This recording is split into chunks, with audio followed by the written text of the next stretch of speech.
नमस्कार दोस्तों, कैसे हैं आप सब लोग। उम्मीद है आप सब अच्छे होंगे और अपनी तैयारी को बड़े बेहतरीन ढंग से कर रहे होंगे। आज हम आपके सामने लेकर आए हैं जो हमारी सीरीज चल रही है यूपी पीएससीएस और आरओआरओ के लिए। और इसमें जो आज का हमारा प्रैक्टिस सेट हो जाता है, ये प्रैक्टिस सेट नंबर हो जाता है हमारा 20। इससे पहले हमने 19 प्रैक्टिस सेट इसके फुल लेंथ के करा दिए हैं, 150 क्वेश्चन के।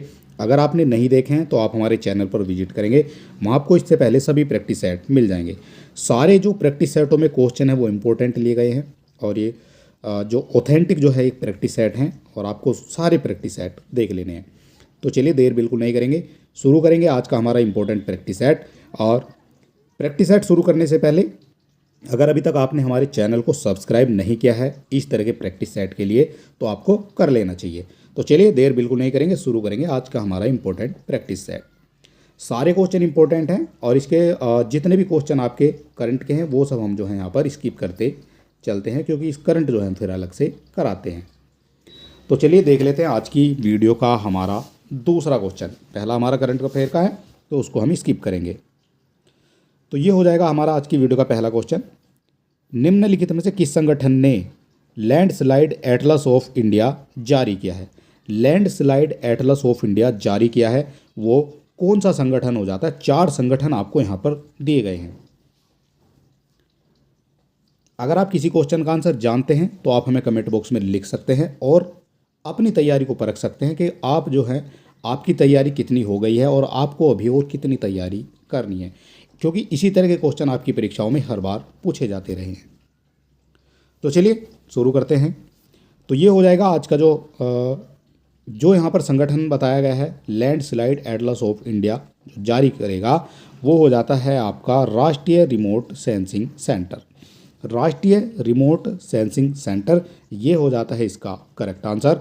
और ये भारतीय अंतरिक्ष अनुसंधान संगठन के तहत जो है ये इसको जारी किया जाता है। तो ये जो सेंटर है ये किसके अंडर में आता है, तो ये अंडर में आ जाएगा आपका इसरो के। ठीक है, इतनी बात भी यहाँ से आपको याद रखनी है। इसरो के अंतर्गत जो है ये आपका सेंटर देखने को मिलेगा, राष्ट्रीय remote sensing centre. Important question ये हो जाता है। अगला क्वेश्चन है प्रत्येक वर्ष विश्व उपभोक्ता अधिकार दिवस कब मनाया जाता है। विश्व उपभोक्ता अधिकार दिवस तो ये मनाया जाता है आपका 15 मार्च को। ऑप्शन नंबर सी यहाँ पर आपका करेक्ट हो जाएगा। तो हर साल जो है 15 मार्च को मनाया जाता है आपका विश्व उपभोक्ता अधिकार दिवस। निम्नलिखित में से किस मंत्रालय के अंतर्गत स्वच्छ जल शक्ति सम्मान 2023 का आयोजन किया गया है। तो ये आयोजन किया गया है जल शक्ति मंत्रालय के द्वारा। ठीक है, स्वच्छ सुजल की बात हो रही है तो जल शक्ति मंत्रालय के अंतर्गत ही आ जाता है। अगला क्वेश्चन है एरिथ्रोस्ट्रोल के संदर्भ में निम्नलिखित में से कौन सा कथन सही है। कौन सा कथन यहाँ पर सही हो जाएगा वो आपको बताना है। तो 2 कथन आपको यहाँ पर दिए गए हैं और देख लेते हैं। पहला कथन हमारा यह कृत्रिम मधुरक है जो दिल के दौरे और स्ट्रोक को बढ़ते जोखिम से जुड़ा है। तो ये तो आपका यहाँ पर करेक्ट हो जाएगा। बात हो रही है जो हमारा एरिथ्रोस्ट्रोल की। तो पहला ऑप्शन यहाँ पर करेक्ट हो जाएगा। एरिथ्रोस्ट्रोल प्लेटलेट्स को सक्रिय करता है जो रक्त में थक्का बनाते हैं।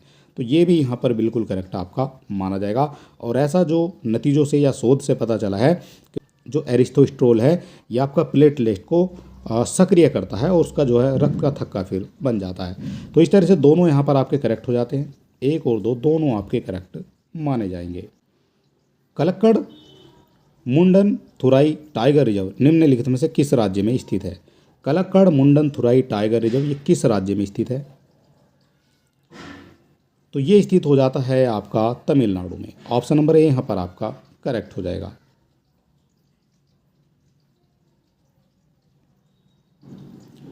अटुकल पोंगल त्यौहार मनाया जाता है।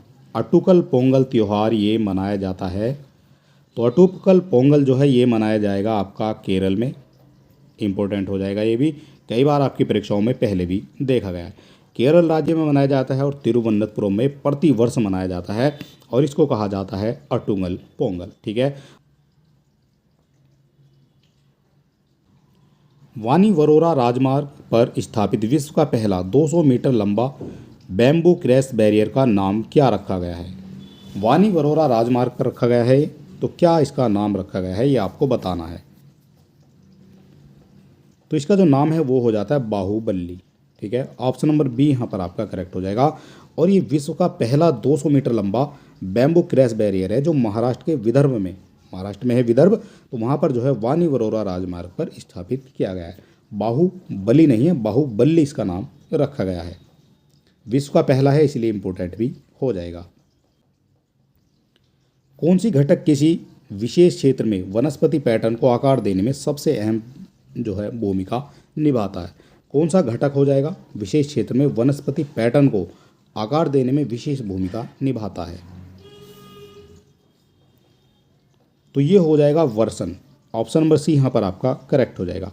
और वर्षण जो वर्षा और हिमपात दोनों एक वर्षण के रूप में जो वनस्पति को महत्वपूर्ण रूप से प्रभावित करते हैं उसको जो है फिर वर्षण वहाँ पर कहा जाएगा। ठीक है, इतनी चीज़ आपको यहाँ पर समझ लेनी है। ऑप्शन नंबर सी यहाँ पर आपका करेक्ट हो जाएगा।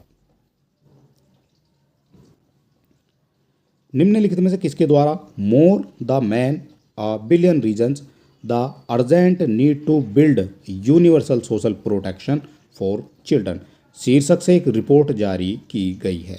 कौन सा हो जाता है, किसके द्वारा ये रिपोर्ट जारी की गई है? नाम आपको देख लेना है, more than a billion reasons the urgent need to build universal social protection for children. देख लेते हैं इस रिपोर्ट के बारे में।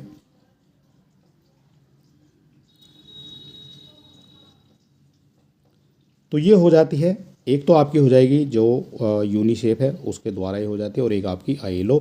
ठीक है, इन दोनों के द्वारा जो है ये रिपोर्ट पेश की गई है। ठीक है, तो 1 और 3 इसके करेक्ट आंसर हो जाएंगे, और 1 और 3 दिया गया है आपका ऑप्शन नंबर बी में।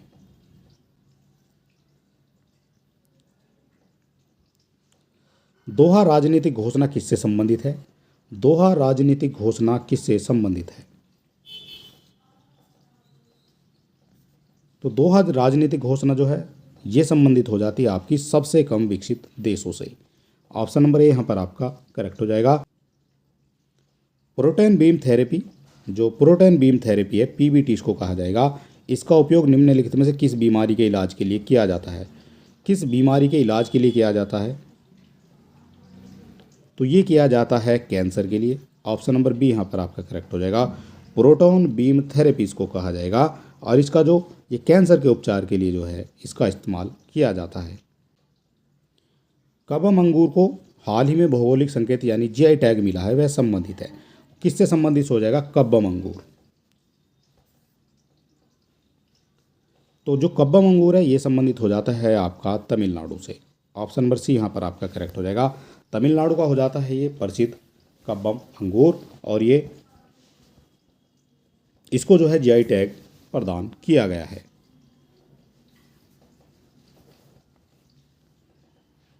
प्रत्येक वर्ष राष्ट्रीय समुद्री दिवस मनाया जाता है।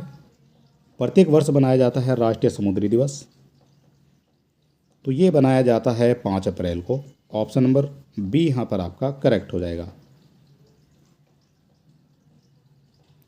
गंभीर सामाजिक अलगाव का एक रूप जिसे हिकिकोमोरी कहा जाता है निम्नलिखित में से किस देश में प्रचलित है? हिकिकोमोरी कहा जाता है वो किस देश में प्रचलित है? तो ये प्रचलित हो जाता है जापान में। ऑप्शन नंबर सी यहाँ पर आपका करेक्ट हो जाएगा। भारत ने किस देश में मौजूदा संकट के कारण अपने नागरिकों को निकालने के लिए ऑपरेशन कावेरी शुरू किया है? ऑपरेशन कावेरी शुरू किया था भारत ने किस देश से अपने नागरिकों को निकालने के लिए?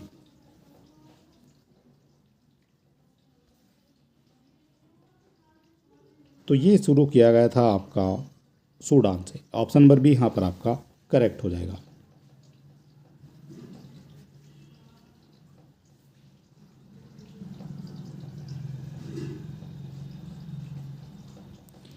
विश्व विकास रिपोर्ट प्रकाशित की जाती है।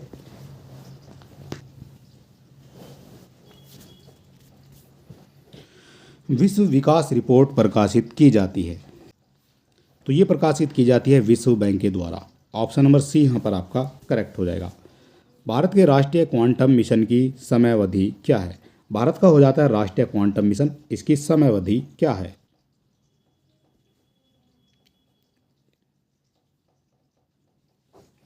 तो इसकी जो समयावधि हो जाएगी वो हो जाती है आपकी 2023 से 2031 तक। ऑप्शन नंबर ए यहाँ पर आपका करेक्ट हो जाएगा।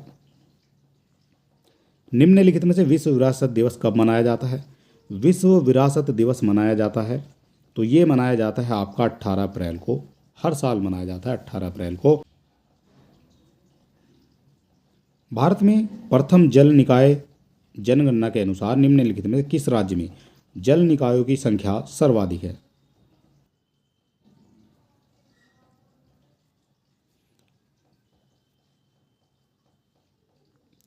तो भारत में प्रथम जल निकाय की जनगणना के अनुसार निम्नलिखित किस राज्य में जल निकायों की संख्या सर्वाधिक है? तो ये सर्वाधिक हो जाती है आपकी पश्चिमी बंगाल में। निम्नलिखित में किस मंत्रालय द्वारा इंडिया 100 फूड स्ट्रीट इनिशिएटिव का प्रस्ताव रखा गया है? इंडिया 100 फूड स्ट्रीट इनिशिएटिव का प्रस्ताव रखा गया है तो ये रखा गया है आपका स्वास्थ्य और परिवार कल्याण मंत्रालय के द्वारा। ऑप्शन नंबर बी यहाँ पर आपका करेक्ट हो जाएगा। साथी पोर्टल के बारे में निम्नलिखित कथनों पर विचार कीजिए। साथी पोर्टल के बारे में निम्नलिखित कथनों पर आपको विचार करना है और आपको बताना कौन सा इनमें से सही हो जाएगा।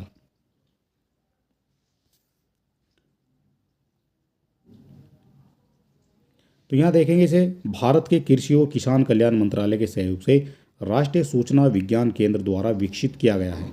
तो ये तो आपका बिल्कुल करेक्ट यहाँ पर हो जाएगा। इसको जो है भारत के कृषि और किसान कल्याण मंत्रालय के सहयोग से राष्ट्रीय सूचना विज्ञान केंद्र द्वारा विकसित किया गया है। इसका उद्देश्य बीज उत्पादन, गुणवत्ता वाले बीज की पहचान और बीज प्रमाणीकरण में चुनौतियों का समाधान करना है। तो ये भी करेक्ट हो जाता है। ठीक है, ये हो जाता है साथी पोर्टल, उसके बारे में हम यहाँ बात कर रहे हैं और साथी पोर्टल के बारे में दोनों ही यहाँ पर आपके करेक्ट हो जाएंगे और दोनों करेक्ट दिए गए हैं आपके ऑप्शन नंबर सी में। ठीक है, ये हो जाएगा करेक्ट आंसर। खबरों में देखी गई मोंटी वीडियो मारू का संबंध है।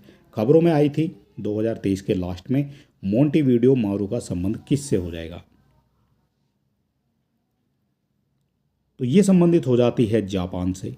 ऑप्शन नंबर डी यहाँ पर आपका करेक्ट हो जाएगा और यह एक जापानी व्यापारी जहाज था जो दूसरे विश्व युद्ध के दौरान जो है 1000 से अधिक युद्ध बंदियों को ले जाते समय डूब गया था पानी के अंदर। ठीक है, ये हो जाता है आपका जो मोंटेवीडियो मारू का संबंध हो जाता है जापान से। ठीक है, इंपॉर्टेंट यहाँ पर ये माना जाएगा। और अब जो है इसकी खोज की गई थी, तो इसकी जो खोज की गई है ये मिला है आपका जो दक्षिण चीन सागर में मिला है 4000 मीटर की। 4000 मीटर का मतलब है कि कम से कम 4 किलोमीटर लगभग ये गहराई में जो है फिलीपींस के लुजोन द्वीप के पास जो है ये वहाँ पर देखा गया है, उसकी जो है खोज की गई है, इसीलिए ये सुर्खियों में रहा है। ठीक है, और इसकी जो खोज की है वो की है अमेरिकी पनडुब्बी ने। ठीक है, इतना भी आपको यहाँ से याद, इस तरह के क्वेश्चन आपके एग्जाम में देखे जाते हैं। भारत और निम्नलिखित में किस देश ने net zero innovation virtual centre स्थापित करने की घोषणा की है? भारत और किस देश ने की है? तो ये की गई है भारत और यूके के द्वारा। ठीक है, यूनाइटेड किंगडम हो जाता है। भारत और निम्नलिखित में से भारत और यूनाइटेड किंगडम ने net zero innovation virtual centre स्थापित करने की घोषणा की गई है। निम्नलिखित में कौन सी फसल भारत में उगाई जाने वाली फसलें हैं? रेशे वाली फसलें हैं। भारत में उगाई जाने वाली रेशे वाली फसलें हैं। रेशे वाली कौन कौन सी फसलें हैं ये आपको बताना है। तो देख लेते हैं रेशे वाली फसलों के बारे में। तो रेशे वाली फसलों में आ जाएंगे आपकी जो प्राकृतिक रेशम है, ये रेशे वाली हो जाती है। एक आपकी जूट है, ये तो हम सभी जानते हैं, ये रेशे वाली हो जाती है।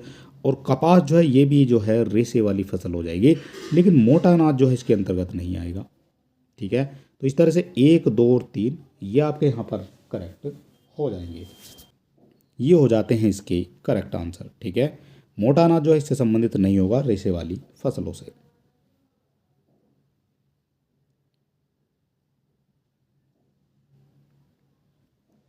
निम्नलिखित में किस दिवस को राष्ट्रीय पंचायती राज दिवस के रूप में जाना जाता है?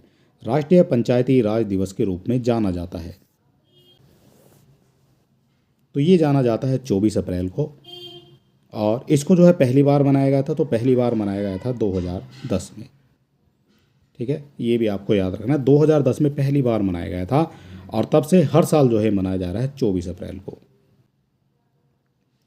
निम्नलिखित में कौन सी भूकंप तरंगे ठोस, तरल और गैसीय पदार्थों से होकर गुजरती हैं? कौन सी तरंगे हैं जो भूकंप तरंगे हैं जो तरल से भी गुजरेंगी, ठोस से भी गुजरेंगी और आपका गैस से भी गुजरेंगी? तो ये गुजरती हैं पी तरंगे। ठीक है, पी तरंगे हो जाएंगी जो इन सभी से गुजर जाती हैं। ज्वालामुखी भूआकृतियों में से एक बड़े गुंबद के आकार की अंतर्वेदी चट्टान जिसका आधार समतल होता है और नीचे एक पाइप जैसी नली से जुड़ा होता है जो अधिक गहराई पर स्थित होता है, उसे किसके रूप में जाना जाता है? 44 नंबर क्वेश्चन हो जाता है और ये जाना जाएगा लेकोलिथ के जो है रूप में इसको जाना जाता है। लेकोलिथ होता है, ये बड़े गुंबद का आकार के होते हैं, इतना आपको पता होना चाहिए।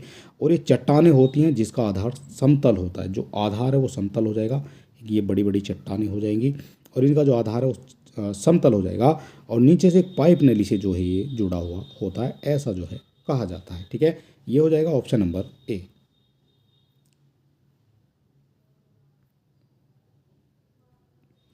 विवर्तनिक प्लेटों के बारे में निम्नलिखित कथनों पर विचार कीजिए। विवर्तनिक प्लेटों के बारे में निम्नलिखित कथनों पर विचार करना है।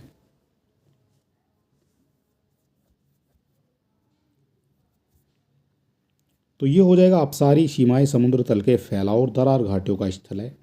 अपसारी सीमाएं समुद्र तल के फैलाव और दरार घाटियों का स्थल है।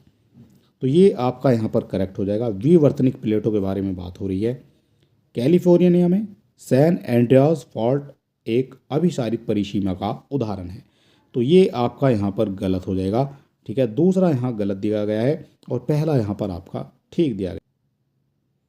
तो इस तरह से आपका जो करेक्ट हो जाएगा वो हो जाता है यहाँ पर ऑप्शन नंबर ए। ठीक है, ये हो जाएगा यहाँ पर करेक्ट आंसर। ध्रुवीय पलायन बल का संबंध है, जो ध्रुवीय पलायन है उसका बल का संबंध हो जाएगा। तो ये संबंध हो जाता है आपका पृथ्वी का परिभ्रमण से। ठीक है, ध्रुवीय पलायन बल का संबंध पृथ्वी के परिभ्रमण से हो जाएगा।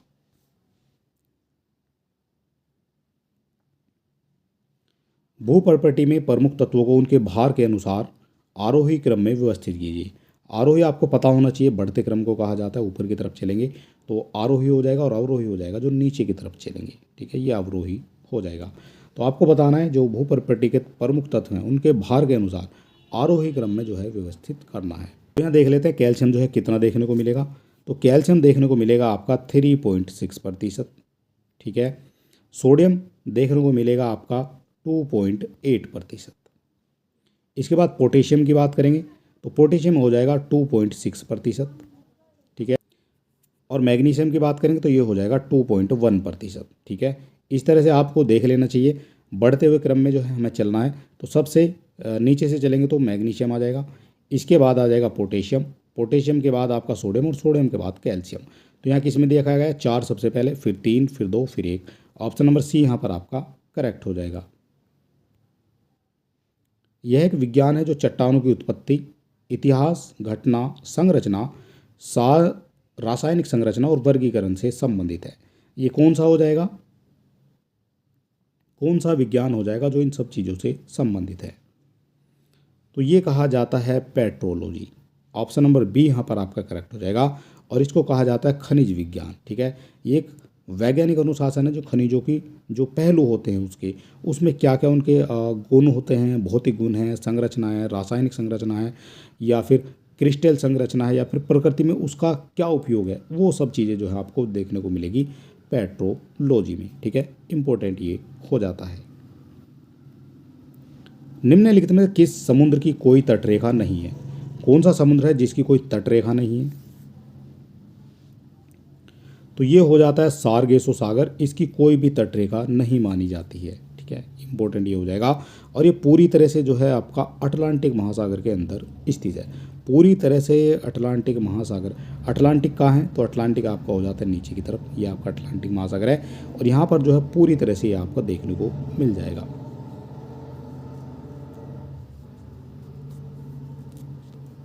और यहाँ पर जो है अटलांटिक महासागर में पूरी तरह से आपको देखने को मिल जाएगा सारगेसो सागर, इसकी कोई भी सीमा नहीं होती है। निम्नलिखित में कौन सी महासागरीय धारा प्रशांत महासागर से संबंधित है? कौन सी धारा हो जाएगी महासागरीय जलधारा जो प्रशांत महासागर से संबंधित है? तो ये हो जाती है जो कुरोशियो धारा है, ठीक है, ये प्रशांत महासागर से संबंधित हो जाएगी। और इसके अलावा अगर मोजाम्बिक की बात करेंगे तो ये जो है ये हिंद महासागर की धारा हो जाती है, ठीक है, ये हिंद महासागर की हो जाएगी। अगुलहास की बात करेंगे तो अगुलहास हो जाती है, ये भी हिंद महासागर की हो जाएगी, अगुलहास धारा। कुरोशिया आपको बता दिया गया है, कुरोशिया हो जाती है आपकी प्रशांत महासागर की धारा। और एक धारा बचती है आपकी फोकलैंड, तो ये फोकलैंड धारा आपको देखने को मिल जाएगी जो आपका होता है फोकलैंड द्वीप, तो ये वहाँ पर आपको देखने को मिल जाएगी। ये कहाँ है? तो ये आपकी अटलांटिक में हो जाएगी, ठीक है, ये आपको समझ लेना है। निम्नलिखित में कौन सा मरुस्थल एशिया महाद्वीप में स्थित नहीं है? कौन सा हो जाएगा जो एशिया महाद्वीप में स्थित नहीं है मरुस्थल?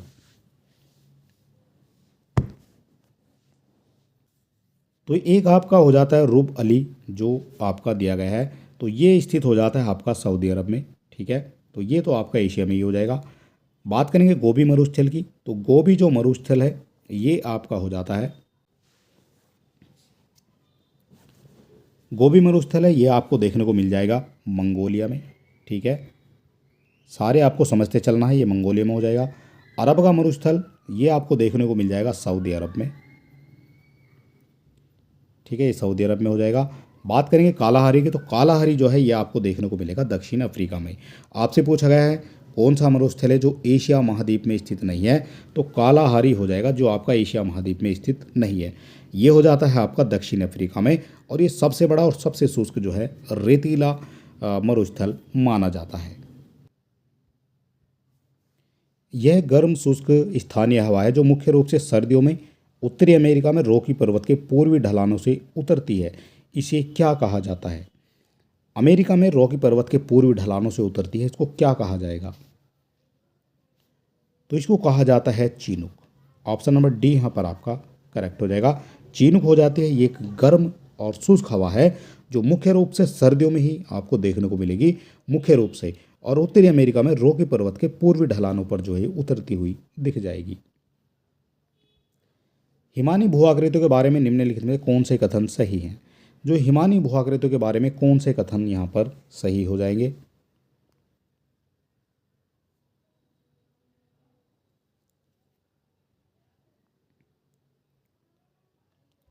तो देख लेते हैं यहाँ पर कौन से कथन सही हैं। हिम आच्छादित पहाड़ों में सर्क सबसे आम भू आकृतियों हैं जो सर्क दीवारों के शीर्ष अपर्दन के माध्यम से हॉर्न का निर्माण करती हैं, तो ये आपका हो जाता है यहाँ पर करेक्ट।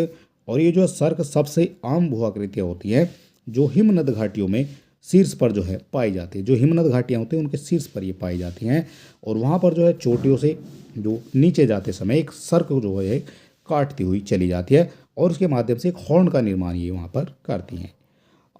आल्प्स की सबसे ऊंची चोटी माउंट ब्लैक और हिमालय की सबसे ऊंची चोटी माउंट एवरेस्ट हॉर्न के उदाहरण हैं, तो ये भी करेक्ट हो जाता है। दोनों यहाँ पर आपके करेक्ट दिए गए हैं और देख लेते हैं दोनों किस में करेक्ट हैं। तो ये हो जाएगा ऑप्शन नंबर सी, एक और दो दोनों आपके यहाँ पर करेक्ट हो जाएंगे। अगला क्वेश्चन है निम्नलिखित में कौन सी वायुमंडलीय परत ओजोन के ऊपर मौजूद है? कौन सी परत है जो वायुमंडलीय परत है जो ओजोन के ऊपर मौजूद है? तो ओजोन के ऊपर मौजूद हो जाएगी आपकी मध्यमंडल। कैसे हो जाएगी देख लेते हैं। सबसे नीचे की बात करेंगे तो ये आ जाती है आपकी क्षोभ मंडल, ठीक है, क्षोभ मंडल आ जाएगी। क्षोभ मंडल के ऊपर की तरफ चलेंगे तो समताप मंडल आ जाती है, ठीक है।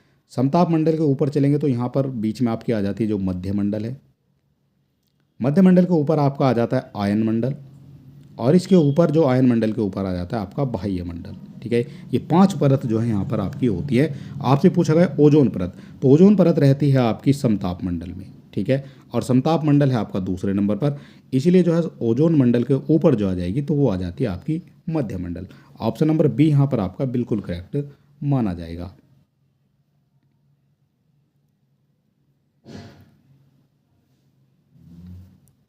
निम्नलिखित में कौन सा दक्षिण पूर्व एशिया में एक स्थलरुद्ध देश है? दक्षिण पूर्व एशिया की बात हो रही है, कौन सा हो जाएगा स्थलरुद्ध देश? तो स्थलरूप देश जो है ये कई बार आपकी परीक्षाओं में पूछा भी जाता है, तो ये हो जाता है यहाँ पर लाओस। ऑप्शन नंबर सी यहाँ पर आपका करेक्ट हो जाएगा। ठीक है, तो म्यांमार नहीं है और वियतनाम भी नहीं है, कंबोडिया भी नहीं है, तो लाओस ही आपका यहाँ पर करेक्ट आंसर हो जाएगा।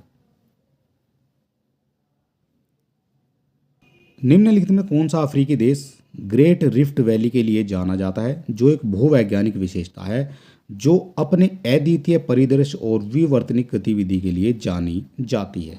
ये कौन सी हो जाएगी? गतिविधि के लिए जानी जाती है।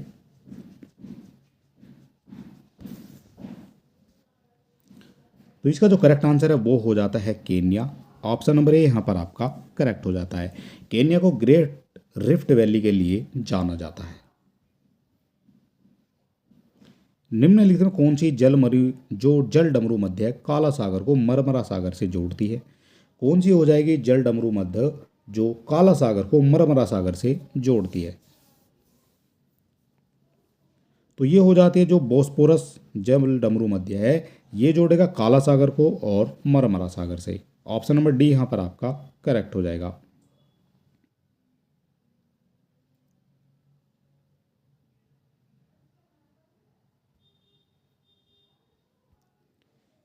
कौन सा खनिज स्टेनलेस स्टील का प्राथमिक घटक है और अक्सर दक्षिण अफ्रीका, रूस, कनाडा जैसे देशों में खनन किया जाता है? कौन सा खनिज स्टेनलेस स्टील का प्राथमिक घटक है? तो इसका जो प्राथमिक घटक है वो हो जाता है यहाँ पर क्रोमियम। ऑप्शन नंबर बी यहाँ पर आपका करेक्ट हो जाएगा। और इसको जो है अक्सर दक्षिण अफ्रीका, रूस, कनाडा जैसे देशों में इसका खनन किया जाता है। सेरेनगेटी राष्ट्रीय उद्यान निम्नलिखित में किस अफ्रीकी देश में स्थित है? इस तरह के क्वेश्चन भी आपसे पूछे जाते हैं। सेरेनगेटी राष्ट्रीय उद्यान किस अफ्रीकी देश में स्थित है? तो ये हो जाता है तंजानिया में। ऑप्शन नंबर सी यहाँ पर आपका करेक्ट हो जाता है। निम्नलिखित में कौन सा पर्वत यूरोप और एशिया के बीच प्राकृतिक सीमा के रूप में कार्य करता है? कौन सा हो जाएगा पर्वत यूरोप और एशिया के बीच प्राकृतिक सीमा का निर्धारण करता है? तो ये हो जाता है आल्प्स पर्वत। ऑप्शन नंबर ए यहाँ पर आपका करेक्ट हो जाएगा। आल्प्स पर्वत हो जाएगा जो मध्य यूरोप में स्थित है और एक विशाल प्रतिष्ठित पर्वत की एक ये श्रृंखला मानी जाती है। और ये जो है आपका यूरोप और एशिया के बीच में प्राकृतिक सीमा को बनाता है। वह पर्वत है जो अफ्रीका की उत्तरी तटरेखा को सहारा रेगिस्तान से अलग करता है। उत्तरी अफ्रीका की ये हो जाएगा जो अफ्रीका की उत्तरी तटरेखा को सहारा रेगिस्तान से अलग करता है। तो ये करता है एटलस पर्वत।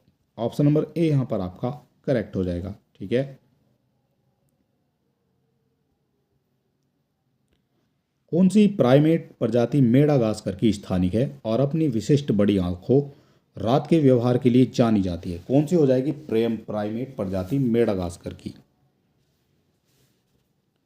तो ये हो जाती है लेमूर। ऑप्शन नंबर डी यहाँ पर आपका करेक्ट हो जाएगा। लेमूर एक प्राइमेट है और ये लगभग 32 अलग अलग प्रकार के लेमूर जो है वो अभी तक जो है अस्तित्व में बचे हुए हैं। और ये सबसे ज़्यादा आपको मेडागास्कर में जो है स्थानिक के रूप में देखने को मिल जाएंगे। ठीक है, तो ये मिलते हैं आपको मेडागास्कर में लेमूर। निम्नलिखित में से कौन सा युग्म उष्ण कटिबंधीय चक्रवात क्षेत्र का नाम सही है?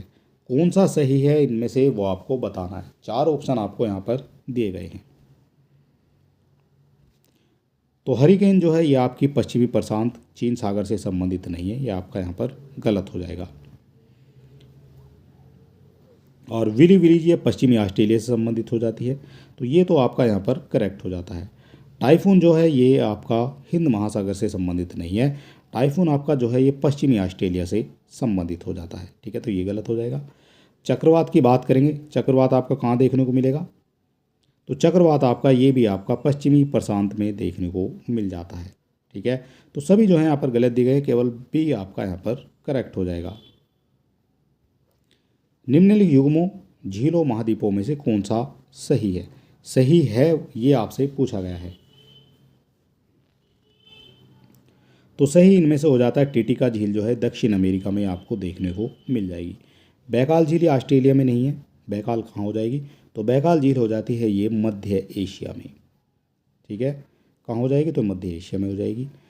लेक आयर ये कहाँ हो जाएगी? तो ये आपकी हो जाती है ऑस्ट्रेलिया में। ठीक है, सुपीरियर झील ये आपकी एशिया में नहीं है। सुपीरियर झील कहाँ हो जाएगी? तो ये हो जाती है दुनिया की सबसे बड़ी मीठे पानी की झील। और ये कहाँ स्थित है? तो ये स्थित हो जाती है आपकी उत्तरी अमेरिका में। ठीक है, इतनी चीज़ें आपको यहाँ से समझ लेनी है। आपसे पूछा कौन सा सुमेलित है, तो केवल डी यहाँ पर आपका सुमेलित हो जाएगा। सोलोमन द्वीप निम्नलिखित में किस क्षेत्र में स्थित है? जो सोलोमन द्वीप है वो निम्नलिखित में से किस क्षेत्र में स्थित है? तो सोलोमन द्वीप देखने को मिलेगा आपका दक्षिणी पश्चिमी प्रशांत महासागर में। ऑप्शन नंबर बी यहाँ पर आपका करेक्ट हो जाएगा। माउंट एसो ज्वालामुखी किस देश में स्थित है? माउंट एसो ज्वालामुखी किस देश में स्थित है? तो ये स्थित हो जाएगा आपका जापान में। ऑप्शन नंबर ए यहाँ पर आपका करेक्ट हो जाएगा। ठीक है, माउंट एसो जापान जो है क्यूशो के केंद्र में स्थित है। माउंट एसो जापान के क्यूशो के केंद्र में एक सक्रिय ज्वालामुखी है। इतनी बात आपको याद रखनी है। जो माउंट एसो है एक सक्रिय ज्वालामुखी माना जाएगा जापान में। पोर्टवार पठार निम्नलिखित में से किस देश में स्थित है? जो पोर्टवार पठार है निम्नलिखित में से किस देश में स्थित है? तो ये स्थित हो जाता है पाकिस्तान में। ठीक है, ऑप्शन नंबर सी यहाँ पर आपका करेक्ट हो जाएगा। पोर्टवार पठार पाकिस्तान के उत्तरी पूर्वी भाग में स्थित है। सिएरा नेवेदा रेंज एक उदाहरण है। जो सिएरा नेवेदा रेंज है किसका उदाहरण है?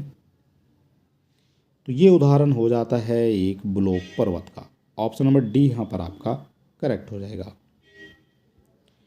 मेकांग नदी निम्नलिखित में किस सागर से गिरती है? किस सागर में गिरती है मेकांग नदी? मेकांग नदी के बारे में बात करेंगे तो ये जो है 6 देशों से होकर बहती है। ठीक है, मेकांग नदी, और लास्ट में जाकर जो है ये गिरती है दक्षिणी चीन सागर में। तो मेकांग नदी जो है ये आपकी गिरती है दक्षिण चीन सागर में। ऑप्शन नंबर ए यहाँ पर आपका करेक्ट हो जाएगा। ग्रांड कैनियन उदाहरण है। जो ग्रांड कैनियन है किसका उदाहरण है? तो जो ग्रांड कैनियन है ये उदाहरण हो जाएगा अवनलिका अपर्दन का। ऑप्शन नंबर बी यहाँ पर आपका करेक्ट हो जाएगा।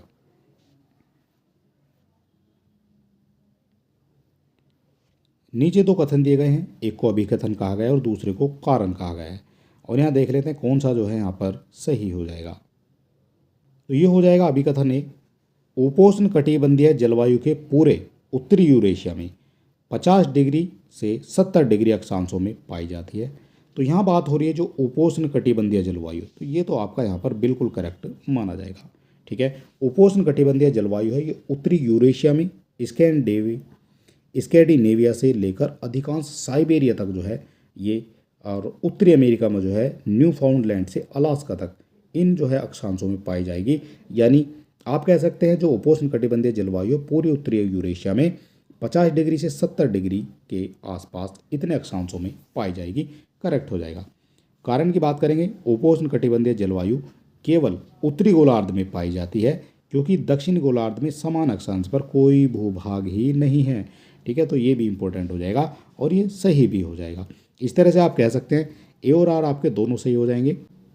आर जो है एक ही सही व्याख्या भी करता है। तो इस तरह से किस में दिया गया है?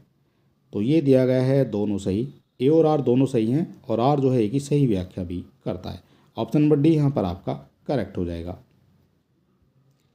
निम्नलिखित में से कौन सा पर्यावरण का अजैविक घटक नहीं है? पर्यावरण का अजैविक घटक नहीं है तो परजीवी जो है पर्यावरण का अजैविक घटक नहीं है। ठीक है, इंपॉर्टेंट ये हो जाता है।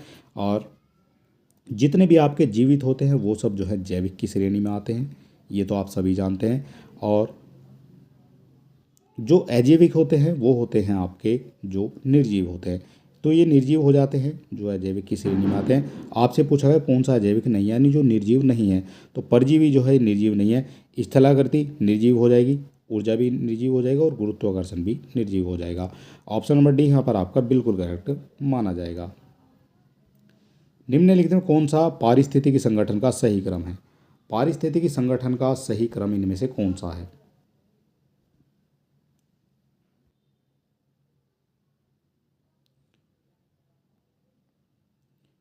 तो पारिस्थितिकी संगठन का जो सही क्रम है वो हो जाएगा, सबसे पहले आपकी जनसंख्या आ जाएगी, फिर समुदाय आ जाएगा, फिर पारिस्थितिकी तंत्र आ जाएगा, फिर बायोम आ जाएगा और बाद में आपका जीवमंडल आ जाएगा। ऑप्शन नंबर सी यहाँ पर आपका करेक्ट हो जाता है। वह जैविक अंतःक्रिया जिसमें एक प्रजाति को हानि पहुंचती है और दूसरी अप्रभावित रहती है वो क्या कहलाती है? वह जैविक क्रिया जिसमें एक प्रजाति को हानि पहुंचती है और दूसरी अप्रभावित रहती है वो क्या कहलाती है? तो वो कहलाई जाएगी अंतरजातीय परजीविता। ऑप्शन नंबर बी यहाँ पर आपका करेक्ट हो जाएगा।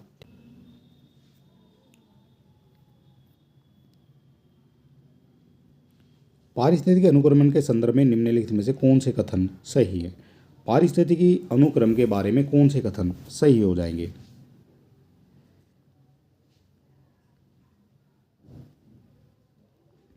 तो देख लेते हैं। किसी क्षेत्र में उपनिवेश स्थापित करने वाले पहले पौधे को अग्रणी समुदाय कहा जाता है।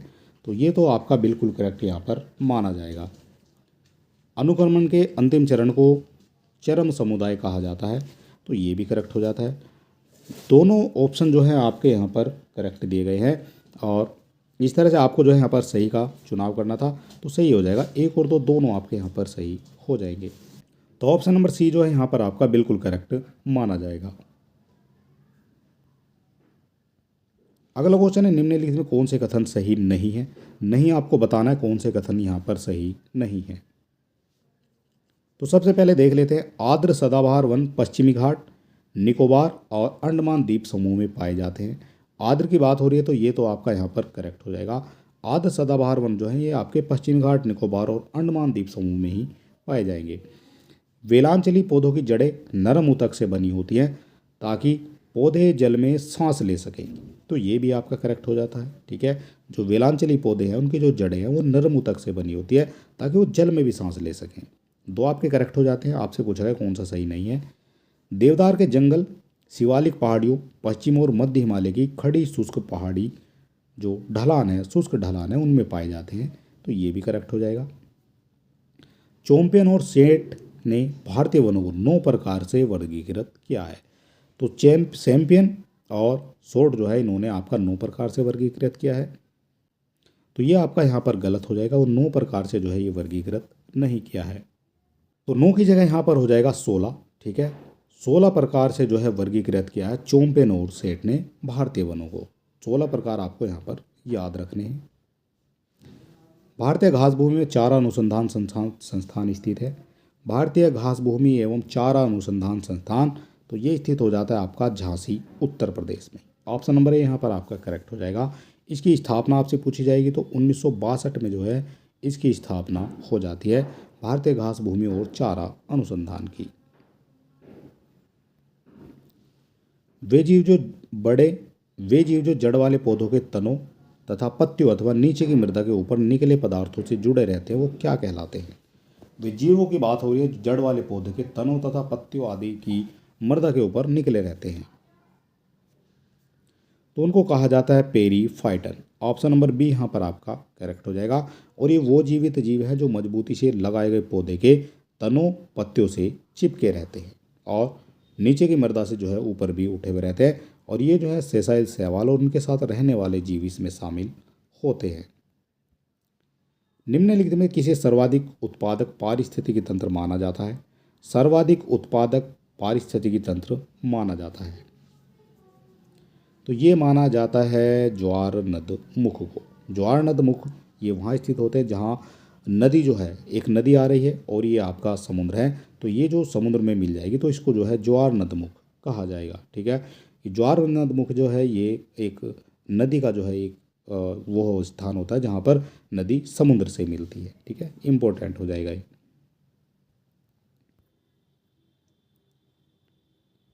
अगला क्वेश्चन है, स्वच्छ गंगा निधि के संदर्भ में निम्नलिखित में से कौन से कथन सही हैं? स्वच्छ गंगा निधि के संदर्भ में निम्नलिखित में से कौन से कथन सही हैं? सही हो जाएंगे। आपका यहाँ पर सही दिया गया है तो ये दिया गया है आपका, इसका संचालन प्रधानमंत्री की अध्यक्षता वाले ट्रस्ट द्वारा बैंक खातों के माध्यम से किया जाता है। ठीक है, ये हो जाएगा यहाँ पर इसका करेक्ट आंसर। और बाकी सभी जो हैं यहाँ पर आपके गलत दिखाए गए हैं। फ्लाइज के संदर्भ में निम्नलिखित में से कौन सा कथन सही है? फ्लाइज जो है हर बार आपकी परीक्षाओं में पूछा जाता है, तो कौन सा यहाँ पर आपका फ्लाइज के संबंध में सही हो जाएगा वो आपको बताना है।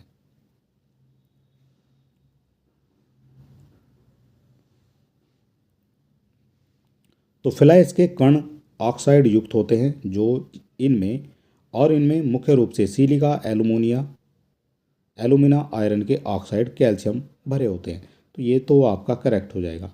इसमें फसल की पैदावार कम हो सकती है और यह भूमि की जल धारण क्षमता को भी कम कर देती है। तो ये आपका यहाँ पर गलत दिया गया है। ठीक है, ये जो है आपका भूमि की जो जल धारण क्षमता है उसको कम नहीं करेंगे। तो आपसे पूछा गया कौन सा यहाँ पर जो है सही हो जाएगा, तो केवल एक यहाँ पर आपका सही हो जाता है। किस राज्य को विश्व की फाल्कन राजधानी के रूप में जाना जाता है? किस राज्य को जाना जाता है विश्व की फाल्कन राजधानी के रूप में? तो ये जाना जाता है नागालैंड को। ठीक है, नागालैंड को विश्व की फाल्कन राजधानी के रूप में जाना जाता है। निम्नलिखित में कौन सा युग्म सही नहीं है? कौन सा युग्म है जो सही नहीं दिया गया है? तो पारे की बात करेंगे, इससे जो है मीनमाता रोग हो जाता है, तो ये तो आपका करेक्ट हो जाएगा। कैडमियम से आपका हो जाता है इटाइटाई रोग। आर्सेनिक से आपका जो है ब्लैक फुट का रोग हो जाता है। और लेड की बात करेंगे तो लेड से आपका जो है ब्लू बेबी सिंड्रोम नहीं होगा, लेड से होगा आपका एनीमिया। ठीक है, ये हो जाता है आपका लेड से। और जो आपका ब्लू बेबी सिंड्रोम है ये हो जाता है नाइट्रेट की वजह से। ठीक है, ये हो जाएगा आपका यहाँ पर करेक्ट आंसर। आपसे पूछा गया कौन सा सही नहीं है, तो डी हो जाएगा जो आपका यहाँ पर सही नहीं है। निम्नलिखित में से कौन सी प्रक्रिया क्षेत्र को कीटाणु रहित करने के लिए कवक का उपयोग करती है? कीटाणु रहित करने के लिए कवक का उपयोग करती है, तो ये करती है बायोमेडिएशन। ऑप्शन नंबर बी यहाँ पर आपका करेक्ट हो जाएगा। ये हो जाएगा जो कीटाणु रहित करने के लिए कवक का उपयोग करती है एक प्रक्रिया क्षेत्र को। वायु प्रदूषण के लिए कौन सा एक अच्छे जैव संकेतक के रूप में कार्य करता है? वायु प्रदूषण के लिए कौन सा एक अच्छे जैव संकेतक के रूप में कार्य करता है? तो ये करता है लाइकेन। ऑप्शन नंबर सी यहाँ पर आपका करेक्ट हो जाएगा। कुछ लाइकेन है जो वायुमंडलीय प्रदूषण के प्रति संवेदनशील होते हैं, यानी कि आप ये कह सकते हैं जो लाइकेन है ये आपके पर्यावरण के प्रदूषण को बता देते हैं। और ये जो है वायु गुणवत्ता के अच्छे जैव संकेतक भी माने जाते हैं। ऑप्शन नंबर सी यहाँ पर आपका करेक्ट हो जाएगा। निम्नलिखित में कौन सा युग्म सही सुमेलित है? कौन सा युग्म है जो सही सुमेलित है? तो सही सुमेलित यहाँ पर दिखाया गया है आपका सह उत्पादन ऊर्जा एक ईंधन से दो प्रकार की ऊर्जा उत्पन्न करती है। ये हो जाएगा यहाँ पर आपका सही आंसर। तो ऑप्शन नंबर डी यहाँ पर आपका बिल्कुल करेक्ट हो जाएगा। कॉलोनी पतन विकार सीसीडी संबंधित है। जो कॉलोनी पतन विकार है ये किससे संबंधित हो जाएगा? तो ये संबंधित हो जाता है मधुमक्खियों से। ऑप्शन नंबर सी यहाँ पर आपका करेक्ट हो जाएगा। कॉलोनी पतन विकार हो जाएगा और ये हो जाता है आपका मधुमक्खियों से ही संबंधित। प्रयोग के लिए आनुवांशिक रूप से संशोधित किया जाने वाला पहला भारतीय वृक्ष कौन सा है? आनुवांशिक रूप से संशोधित किया जाने वाला पहला भारतीय वृक्ष, तो पहला भारतीय वृक्ष हो जाएगा रबर का वृक्ष। ऑप्शन नंबर बी यहाँ पर आपका करेक्ट हो जाएगा। और ये आनुवांशिक रूप से संशोधित जो है पहला वृक्ष हो जाता है। और इसका जो प्रयोग है केरल में रबर अनुसंधान संस्थान द्वारा विकसित रबर के वृक्ष के साथ किया गया है। ऑप्शन नंबर बी यहाँ पर आपका करेक्ट हो जाएगा। निम्नलिखित में कौन सा स्वस्थानीय संरक्षण का एक रूप नहीं है? स्वस्थानीय संरक्षण आपको याद रखना है, यहाँ से एक क्वेश्चन आपका बनता है। तो स्वस्थानीय संरक्षण का एक रूप नहीं है, तो ये हो जाता है प्राणी उद्यान। ऑप्शन नंबर ए यहाँ पर आपका करेक्ट हो जाएगा। और जो स्वस्थानीय परीक्षण है ये होता है जब जीव और पौधों को उनके प्राकृतिक आवास में संरक्षित किया जाता है। एक जीव है, एक पौधे हैं, उनको उसके जहाँ पर वो हैं वहीं पर जो है उनके प्राकृतिक जो आवास है वहाँ पर जो उनको संरक्षित कर देते हैं, तो उसको जो है फिर स्वस्थानीय संरक्षण के रूप में जाना जाएगा। तो एक जो प्राणी उद्यान है वो जो है इसका उदाहरण नहीं माना जाएगा। ठीक है, राष्ट्रीय उद्यान जो है उसका उदाहरण माना जाएगा, अभ्यारण्य भी, और जैव मंडल आधारित क्षेत्र भी माना जाएगा, लेकिन प्राणी उद्यान जो है उससे संबंधित नहीं रहेगा। ऑप्शन नंबर ए यहाँ पर आपका करेक्ट हो जाएगा।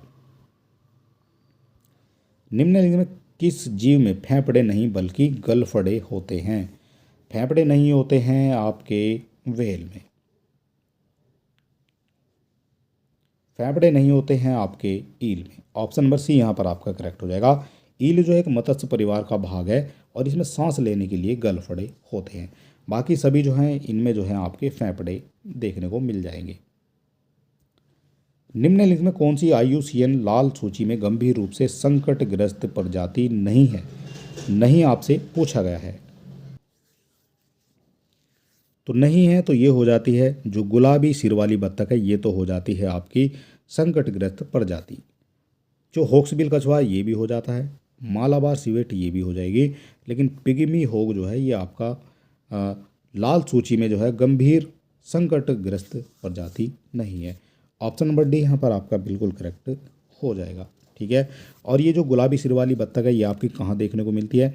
तो ये देखने को मिलती है आपकी जो महाराष्ट्र के इलाकों में, या कभी कभी जो है भारत के गंगा के मैदानी इलाकों में भी जो देखने को मिल जाएगी। इसके अलावा ये आपको देखने को मिल जाती है बांग्लादेश और म्यांमार में। जो हॉर्नबिल कछुआ ये कहाँ देखने को मिलेगा?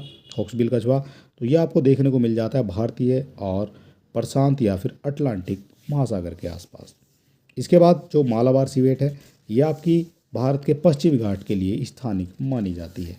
तो ऑप्शन नंबर डी यहाँ पर आपका करेक्ट हो गया है। वह जीव जो रिंडरपेस्ट रोग का कारण बनता है, रिंडरपेस्ट रोग का कारण बनता है वो कौन सा हो जाएगा? तो रिंडरपेस्ट रोग का जो कारण बनेगा वो बनेगा microvilli virus. Option number B यहाँ पर आपका करेक्ट हो जाएगा, माइक्रोविली वायरस हो जाएगा जो रिंडरपेस्ट रोग का कारण बनता है। और इसके अलावा अगर बैसिलिस की बात करेंगे, जो बैसिलिस एंथ्रेसिस है, इससे जो है आपका रोग होता है एंथ्रेसिस। ठीक है, इससे आपका एंथ्रेक्स रोग देखने को मिल जाएगा। टोक्सोप्लाज्मा गोंदी, इससे कौन सा रोग मिलेगा? तो इससे देखने को मिल जाएगा आपका टोक्सोप्लाज्मा।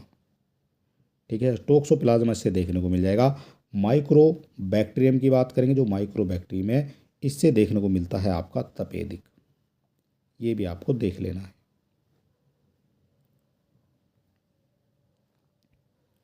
समुद्री जीवों के संदर्भ में निम्नलिखित कथनों पर विचार कीजिए।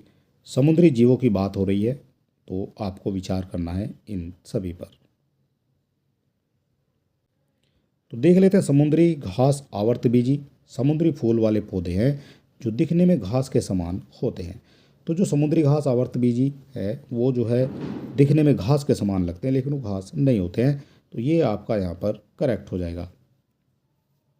समुद्री शैवाल थैलाइड पौधे हैं जिनमें जड़ों, तनों और पत्तियों जैसे वास्तविक ऊतकों का कोई अंतर नहीं होता है, तो ये भी आपका करेक्ट हो जाएगा। जो समुद्री शैवाल है थैलाइड पौधे हैं जिनमें जड़ों, तनों और पत्तियों जैसे वास्तविक ऊतकों का कोई भी अंतर नहीं होता है, तो दोनों आपके यहाँ पर करेक्ट हो जाते हैं। तो इसी हिसाब से दोनों आपके करेक्ट हो जाएंगे। आपसे पूछा गया कौन सा सही है, तो सही देख लेते हैं, दोनों दिए गए हैं आपके ऑप्शन नंबर डी में। ऑप्शन नंबर डी यहाँ पर आपका करेक्ट हो जाएगा। जैवमंडल आरक्षित क्षेत्र के संदर्भ में निम्नलिखित में कौन से कथन सही हैं? सही हैं ये आपसे पूछा गया है, तो देख लेते हैं इनमें से कौन से कथन सही हैं। जैवमंडल आरक्षित क्षेत्र के संक्रमण क्षेत्र में पर्यटन, मछली पकड़ने और चराई की अनुमति है, तो ये आपका यहाँ पर गलत हो जाएगा। जो आपके जैवमंडल आरक्षित क्षेत्र होते हैं उनमें जो है इस तरह की अनुमति नहीं दी जाती है, इस तरह की अनुमति वहाँ पर नहीं दी जाएगी। ठीक है, तो पहला ऑप्शन जो है ये आपका यहाँ पर गलत हो जाएगा।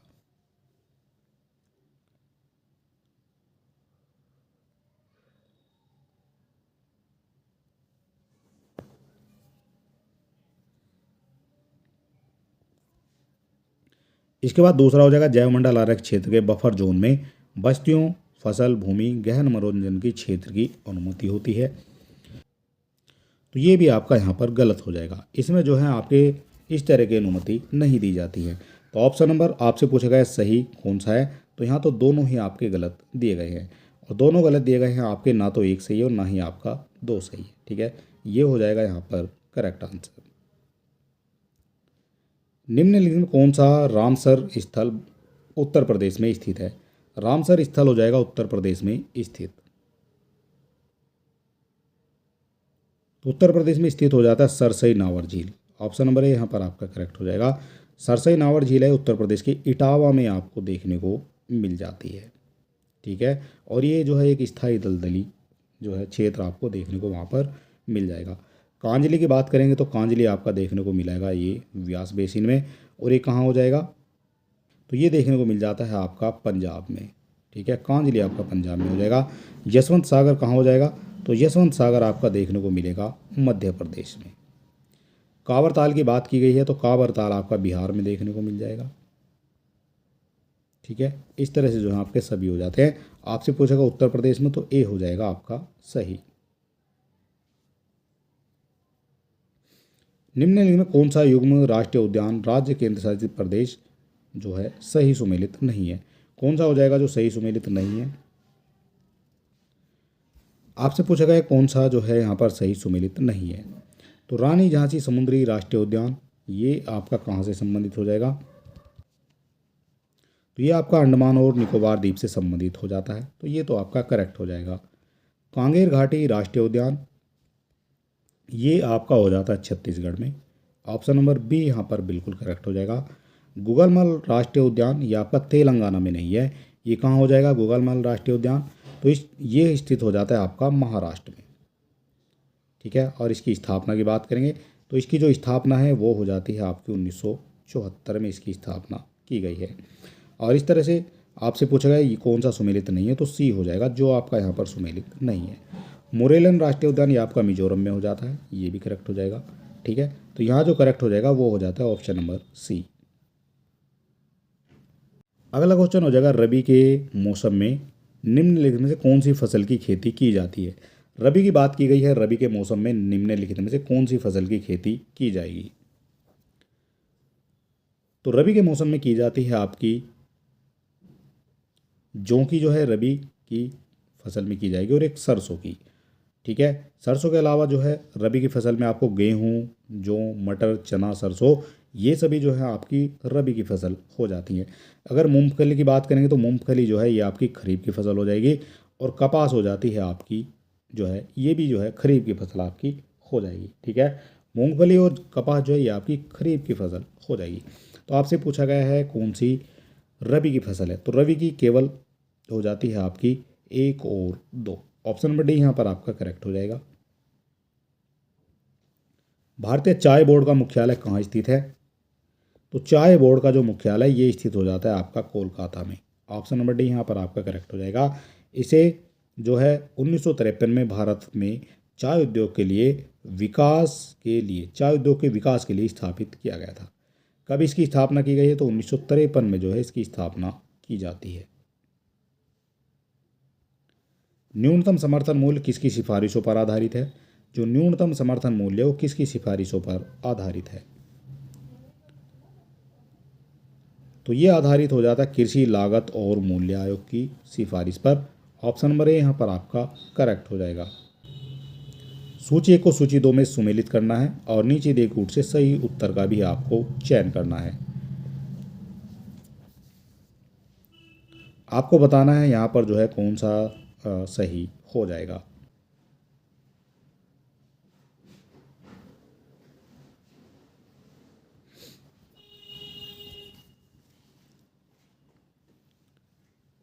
तो सबसे पहले आपका दिया गया जो स्वर्णिम रेशा क्रांति है ये किससे संबंधित हो जाती है? स्वर्णिम रेशा क्रांति। तो स्वर्णिम रेशा क्रांति ये आपकी जूट से संबंधित हो जाती है। धूसर क्रांति की बात की गई है तो ये धूसर क्रांति आपकी उर्वरकों से संबंधित हो जाएगी। लाल क्रांति की बात करेंगे तो ये हो जाती है टमाटर से संबंधित, और पीली क्रांति की बात करेंगे तो ये आपकी तिलहन उत्पादन से संबंधित हो जाएगी। इस तरह से आपका ए का हो जाता है 3, बी का 1 हो जाएगा, सी का 2 और डी का हमारा 4 हो जाएगा। ऑप्शन नंबर बी यहाँ पर आपका करेक्ट हो जाता है। भारत में कृषि के प्रकार के संदर्भ में निम्नलिखित कथनों में से कौन से कथन सही हैं? सही आपसे पूछे गए हैं, कौन से हो जाते हैं यहाँ पर? भारत में कृषि के प्रकार के संदर्भ में तो ये हो जाएगा चावल और जूट भारत में तर कृषि की मुख्य फसलें हैं। तो चावल और जूट जो है तर कृषि की मुख्य फसलें हैं। तो ये तो आपका यहाँ पर करेक्ट हो जाएगा। तर खेती की आपको समझ लेनी चाहिए, जो तर कृषि है वो क्या होती है। तो ये होती है जो जलोढ़ मृदा वाले क्षेत्रों में की जाती है और वहाँ जो है औसत वार्षिक वर्षा वो 200 सेंटीमीटर से अधिक होती है। तो यहाँ पर जो है इस तरह की फसलें उगाई जाती है, इसको तर कृषि के नाम से जाना जाएगा। तो चावल और जूट जो है इसी के अंतर्गत आ जाएंगी। सीढ़ी नुमा कृषि पहाड़ी क्षेत्रों में की जाती है। तो ये भी करेक्ट हो जाता है। जो पहाड़ी क्षेत्र है उन पर जो है समतल नहीं होते हैं, तो वहाँ पर जो है सीढ़ी नुमा खेत बनाकर जो है कृषि की जाती है। इस तरह से आपसे पूछा गया सही कौन सा है, तो यहाँ पर तो दोनों आपके करेक्ट माने जाएंगे। और दोनों करेक्ट किस में दिए गए हैं? तो ये दिए गए हैं आपके ऑप्शन नंबर ए में। ठीक है। और ये जो सीढ़ी नुमा खेती है ये आपकी देखने को मिलती है पूर्वी क्षेत्रों में। भारत के निम्नलिखित राज्यों में विचार कीजिए, उन्हें मक्के की खेती के अंतर्गत क्षेत्रफल के घटते क्रम में व्यवस्थित कीजिए। मक्का की खेती सबसे ज़्यादा कहाँ होती है, उसके बाद कम कहाँ होती है, फिर कम कहाँ होती है। तो यानी कि अवरोही क्रम में जो है आपको व्यवस्थित करना है। ठीक है। घटते जो है क्रम के आधार पर आपको बताना है।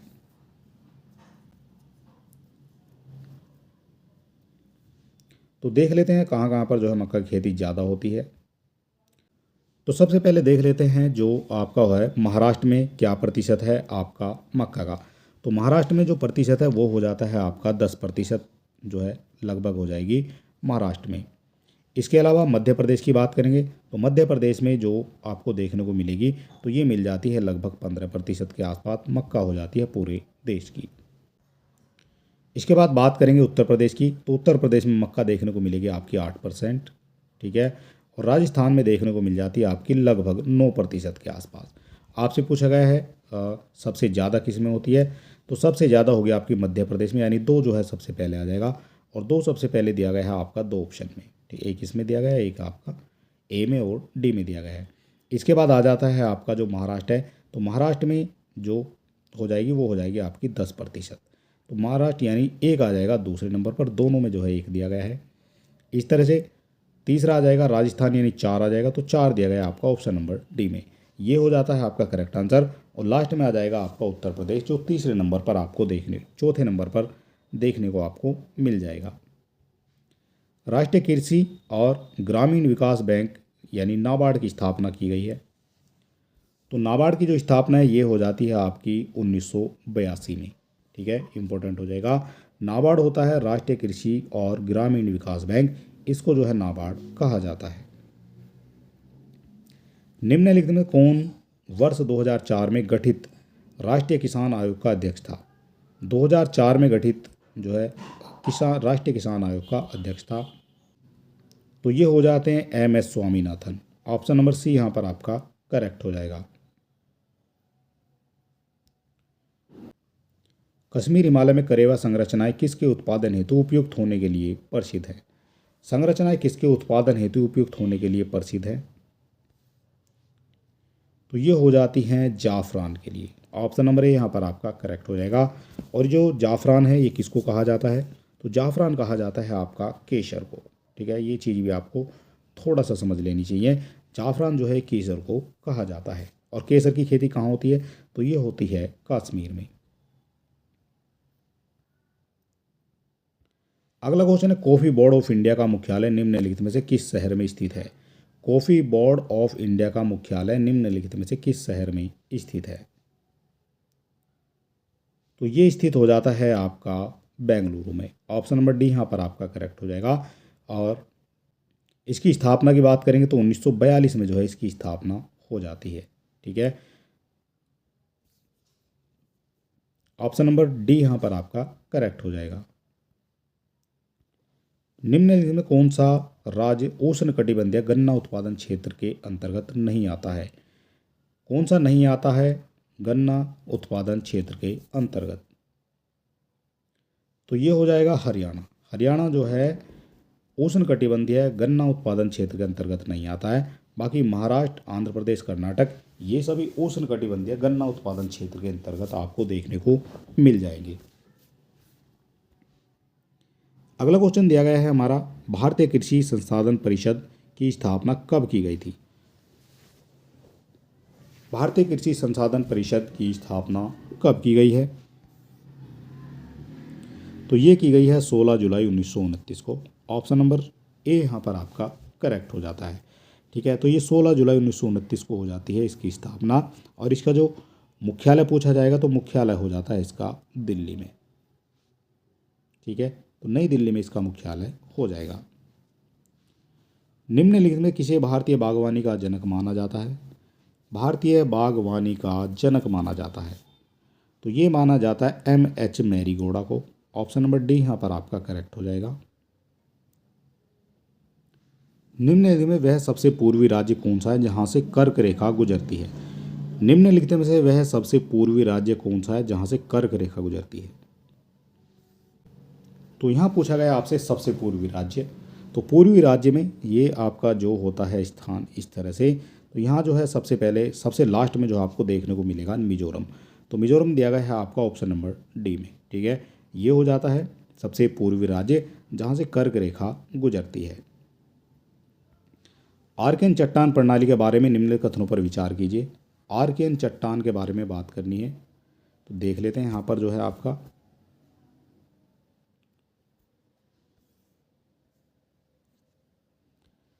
ये चट्टानें प्रायद्वीपीय भारत और हिमालय क्षेत्र दोनों में पाई जाती हैं। तो आर्कियन चट्टानें जो हैं ये आपकी प्रायद्वीपीय भारत में पाई जाएंगी और हिमालय क्षेत्र में भी पाई जाएंगी। तो इस तरह से पहला तो आपका यहाँ पर करेक्ट हो जाता है। इन चट्टान प्रणाली के अंतर्गत उच्च कार्बोनिफेरस से लेकर नवीनतम चट्टानें शामिल हैं। तो ये भी आपका यहाँ पर करेक्ट माना जाएगा। तो दोनों आपके करेक्ट हो जाते हैं और दोनों करेक्ट दिए गए हैं आपके ऑप्शन नंबर सी में। ठीक है, ये हो जाएगा correct answer.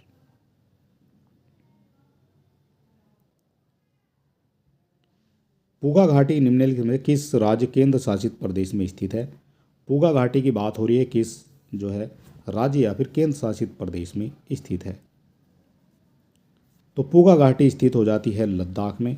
Option number A यहाँ पर आपका करेक्ट हो जाएगा। निम्नलिखित में कौन सा तट भारत के पूर्वी तट पर स्थित है? कौन सा तट है जो भारत के पूर्वी तट पर स्थित है?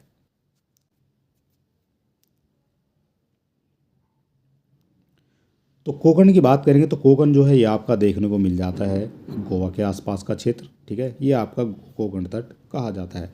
उत्कल की बात करेंगे तो उत्कल जो है ये आपका देखने को मिलेगा जो आपका भारत का हो जाता है पश्चिमी बंगाल के आसपास, यानी उड़ीसा के आसपास का जो क्षेत्र है वो आपका उत्कल तट कहलाता है। कोरोमंडल हो जाएगा जो आपका तमिलनाडु के आसपास का क्षेत्र, और आंध्र तट जो है आंध्र प्रदेश के आसपास का हो जाता है। तो 2, 3 और 4, 2, 3, 4 दिए गए हैं आपके ऑप्शन नंबर ए में। ये जो है सभी आपके देखने को मिल जाएंगे पूर्वी तट पर, जबकि कोकण तट जो है ये पश्चिमी तट माना जाएगा।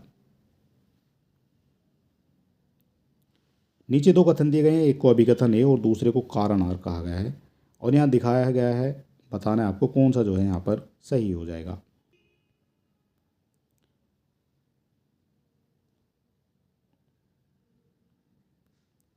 तो ये हो जाएगा, अभिकथन की बात करेंगे, ब्रह्मपुत्र बाढ़, चोनल शिफ्टिंग और बैंक कटाव के लिए प्रसिद्ध है।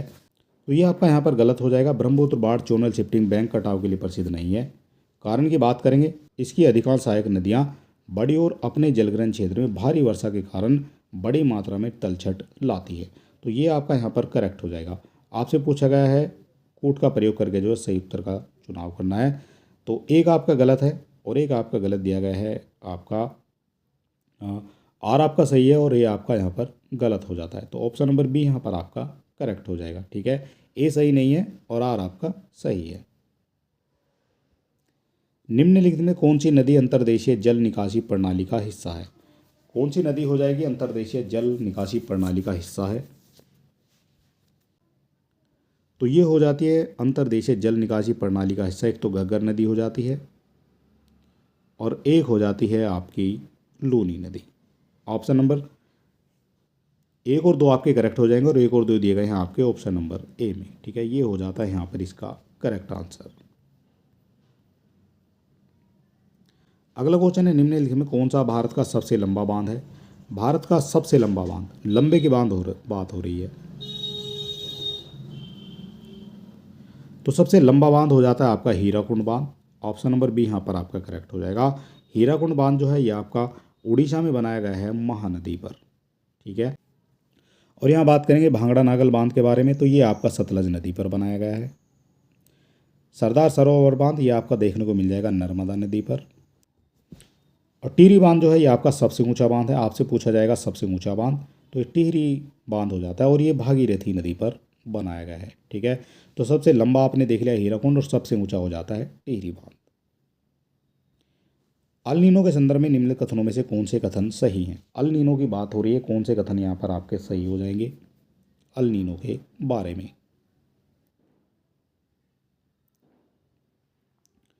तो यह एक गर्म जलधारा जो पेरू के तट से दूर उष्णकटिबंधीय प्रशांत क्षेत्र में प्रकट होती है। तो ये तो बिल्कुल करेक्ट हो जाएगा। ये एक गर्म जलधारा है जो पेरू के तट से दूर उष्णकटिबंधीय प्रशांत क्षेत्र में प्रकट होती है। ऑप्शन नंबर ए यहाँ पर आपका सही हो जाएगा। यह मानसून गतिविधियों की भविष्यवाणी में सहायता करता है। यह मानसून गतिविधियों की भविष्यवाणी में सहायता करता है, तो ये भी आपका करेक्ट हो जाएगा। तो आपके यहाँ पर आपसे पूछा गया कौन से सही हैं, तो एक और दो दोनों सही हैं और दोनों सही दिए गए हैं आपके ऑप्शन नंबर ए में। ठीक है। एक और दो दोनों आपके सही हो जाएंगे। निम्नलिखित में कौन से कारक मृदा निर्माण को प्रभावित करते हैं? कौन से कारक हैं जो मृदा निर्माण को प्रभावित करते हैं?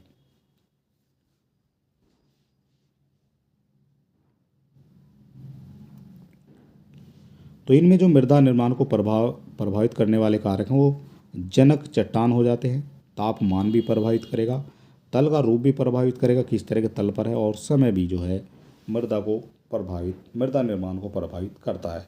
तो इस तरह से चारों जो है आपके यहाँ पर सही हो जाएंगे और चारों सही दिए गए हैं आपके उपयुक्त में से सभी। ठीक है। ये हो जाएगा यहाँ पर सही। उपयुक्त में से सभी जो है ये आपके प्रभावित करने वाले कारक हो जाते हैं मृदा निर्माण को। काली मृदा के संबंध में निम्नलिखित कथनों में से कौन से कथन सही नहीं है? कौन से हो जाएंगे जो सही नहीं दिए गए हैं?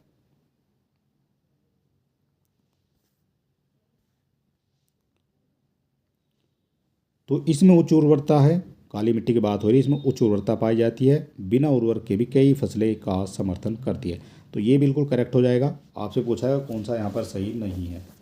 यह लंबे समय तक नमी बनाए रखने के लिए जानी जाती है, बिल्कुल ये भी करेक्ट हो जाता है। इसमें एल्यूमिनियम, कैल्शियम, चूना, पोटास की कमी होती है, तो ये गलत हो जाएगा। इसमें जो है इन चीज़ों की कमी नहीं पाई जाएगी। ठीक है। आपसे पूछा कौन सा सही नहीं है, तो ये ही आपका यहाँ पर सही नहीं है।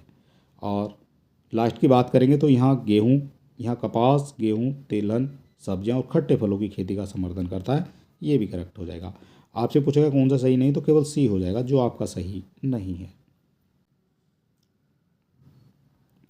अगला क्वेश्चन हो जाता है निम्नलिखित में कौन सा मृदा निम्नीकरण का प्रभाव नहीं है? मृदा निम्नीकरण का प्रभाव कौन सा नहीं है?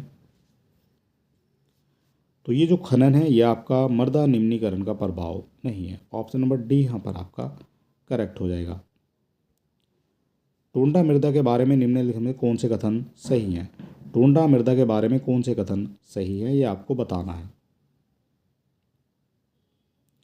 तो इसमें नाइट्रोजन और फास्फोरस प्रचुर मात्रा में पाई जाती है, तो ये तो करेक्ट हो जाएगा। टुंडा मृदा की बात हो रही है।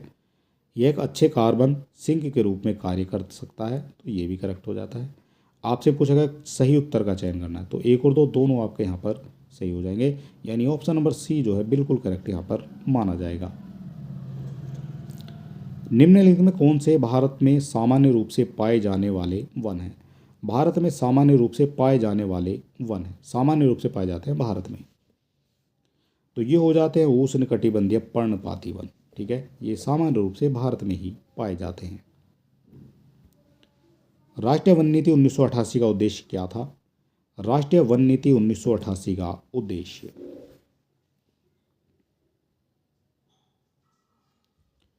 तो 33% भौगोलिक क्षेत्र को वन आवरण के लिए अंतर्गत लाना। बिल्कुल ये 33% की बात करते हैं, तो 33% को जो है 33% जो भौगोलिक क्षेत्र है उसको वन आवरण के अंतर्गत लाना, ये इसका उद्देश्य हो जाता है। 1988 में जो राष्ट्रीय वन नीति आई थी, देश की प्राकृतिक विरासत, इसकी जैविक विविधता और वंशिक पूल का संरक्षण है, तो ये भी करेक्ट हो जाता है। दोनों यहाँ पर करेक्ट हो जाते हैं और दोनों करेक्ट दिए गए हैं आपके ऑप्शन नंबर डी में। ठीक है, एक और दो दोनों यहाँ पर करेक्ट हो जाएंगे। अगला क्वेश्चन है, निम्नलिखित में कौन सा कथन उष्णकटिबंधीय चक्रवातों के संबंध में सही नहीं है? उष्णकटिबंधीय चक्रवातों के संबंध में सही नहीं है,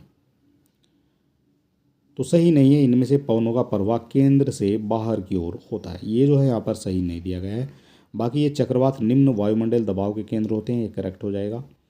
इनमें पवनों की दिशा उत्तरी गोलार्ध में वामावर्त होती है, ये करेक्ट हो जाएगा। और भारत में बंगाल की खाड़ी एवं अरब सागर से उत्पन्न होने वाले उष्णकटिबंधीय चक्रवातों को प्रभावित करता है, ये भी करेक्ट हो जाएगा। आपसे पूछेगा कौन सा सही नहीं, तो केवल बी हो जाएगा जो आपका सही नहीं है। जल विभाजक प्रबंधन के संबंध में निम्नलिखित कथन पर विचार कीजिए। जल विभाजक प्रबंधन के संबंध में निम्नलिखित कथनों पर विचार करना है।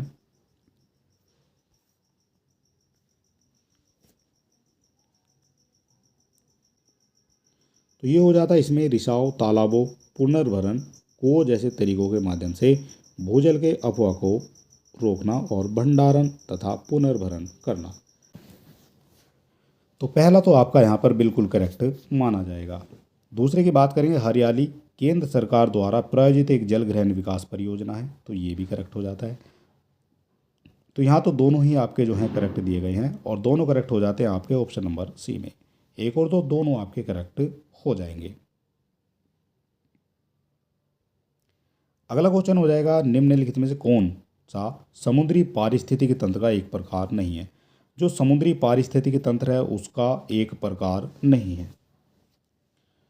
तो परवाल भित्तियाँ जो है समुद्र का जो एक पारिस्थितिकी तंत्र का प्रकार हो जाती है। कैल्प वन भी हो जाएगा, ज्वार नदमुख भी हो जाएगा, लेकिन टुंड्रा जो है ये आपका इससे संबंधित नहीं है। ठीक है, ऑप्शन नंबर डी यहाँ पर आपका बिल्कुल करेक्ट हो जाएगा। टुंड्रा जो है आपका समुद्री पारिस्थितिकी तंत्र का प्रकार नहीं है। अगला क्वेश्चन है, लौह अयस्क भारत की किस चट्टान प्रणाली में पाया जाता है? जो लौह अयस्क है ये भारत की किस चट्टान प्रणाली में पाया जाता है? तो ये पाया जाता है धारवाड़ चट्टान में। ऑप्शन नंबर ए यहाँ पर आपका करेक्ट हो जाएगा। सूची को सूची 2 से सुमेलित करना है और दिए गए कूट से सही उत्तर का आपको चयन करना है। और एक तरफ आपके दिए गए हैं जो कोपरफील्ड और एक तरफ आपके राज्य हैं जिससे जो संबंधित हो जाएंगे वो आपको बताना है। तो यहाँ देख लेते हैं, सबसे पहले जो चंद्रपुर है, तो चंद्रपुर जो है ये आपका संबंधित हो जाता है महाराष्ट्र से। ठीक है, इसके बाद हसन की बात करेंगे। हसन आपका कहाँ से संबंधित हो जाता है? तो हसन आपका संबंधित हो जाता है कर्नाटक से। इसके बाद खम्मान की बात करेंगे, ये आपका आंध्र प्रदेश से संबंधित हो जाएगा। और खेतड़ी संबंधित हो जाता है आपका राजस्थान से। ठीक है, ये आप सभी जानते हैं। तो इस तरह से ए का 1 हो जाएगा, बी का 4, सी का 2 और डी का 3। ऑप्शन नंबर ए जो है यहाँ पर आपका बिल्कुल करेक्ट माना जाएगा। बोनाई किरुबुई नोआमुंडी खदानें किस खनिज से संबंधित है? किस खनिज से संबंधित हो जाएंगी ये आपको बताना है। तो ये संबंधित हो जाती हैं लौह अयस्क से संबंधित। बोनाई किरुबुई नोआमुंडी खदानें ये लौह अयस्क से संबंधित हो जाती हैं।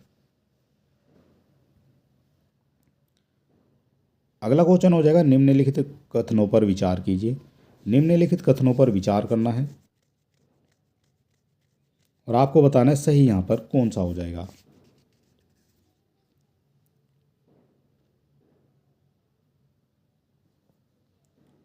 तमिलनाडु भारत में मैग्नीज का प्रमुख उत्पादक है, तो ये गलत हो जाता है। तमिलनाडु जो है भारत में मैग्नीज का प्रमुख उत्पादक नहीं है। ठीक है,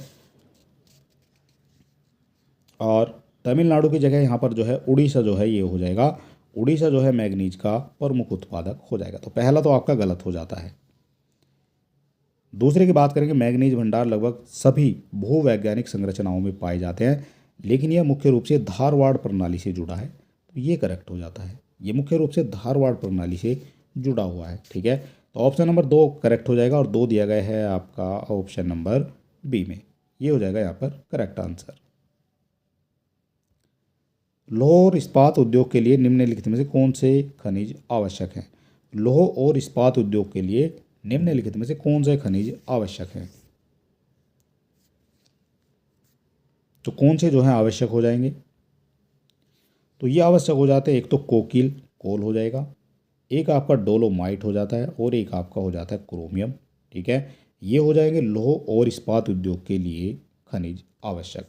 तो 1, 2 और 4 ये हो जाता है करेक्ट आंसर। 1, 2, 4 किस में? तो डी में दिए गए हैं आपके 1, 2 और 4।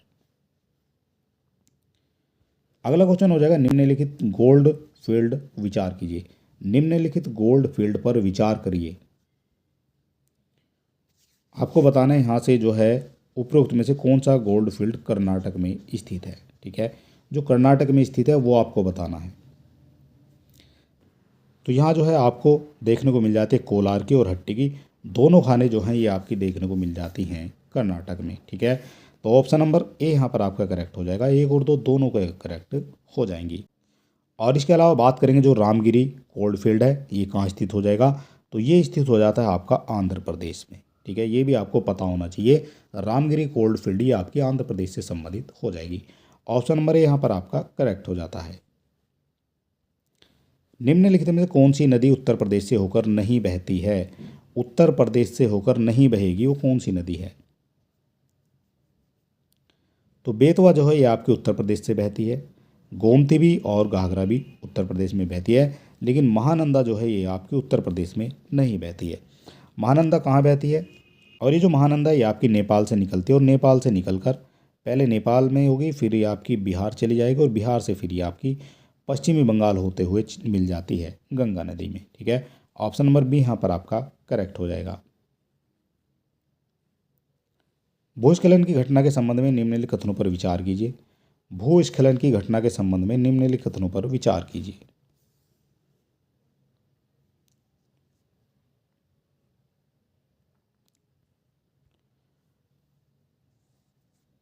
तो यहाँ देख लेते हैं, ये हिमालय पश्चिमी घाट और नदी घाटियों में आम विशेषताएं हैं। भूस्खलन की बात हो रही है तो ये तो आपका यहाँ पर करेक्ट हो जाता है। ठीक है, ये आम हो जाता है, ये हिमालय पश्चिमी घाट और नदी घाटियों में आम विशेषता हो जाएगी। तो ऑप्शन नंबर 1 जो है ये तो आपका करेक्ट हो जाता है। ये काफ़ी हद तक अत्यधिक स्थानीयकृत कारकों द्वारा नियंत्रित होती हैं, तो ये भी करेक्ट हो जाएगी। ये काफ़ी हद तक जो है अत्यधिक स्थानीयकृत कारकों द्वारा नियंत्रित होती है। इस तरह से आपसे पूछा गया कौन सा सही है, तो यहाँ पर जो है आपके 1 और 2 दोनों आपके करेक्ट हो जाएंगे, यानी ऑप्शन नंबर सी बिल्कुल करेक्ट यहाँ पर आपका माना जाएगा। निम्नलिखित में कौन सी छोटी प्लेट नहीं है? निम्नलिखित में से कौन सी छोटी प्लेट नहीं है? तो यहाँ जो अंटार्कटिका है ये आपकी एक छोटी प्लेट नहीं है। ऑप्शन नंबर ए यहाँ पर आपका करेक्ट हो जाएगा। सरदार सरोवर बांध किस नदी पर बनाया गया है? सरदार सरोवर बांध किस नदी पर है? तो ये हो जाता है आपका नर्मदा नदी पर। ऑप्शन नंबर सी यहाँ पर आपका करेक्ट हो जाएगा। और ये ग्रेविटी बांध है, ये भी आपको याद रखना है, और ये स्थित हो जाता है आपका गुजरात में।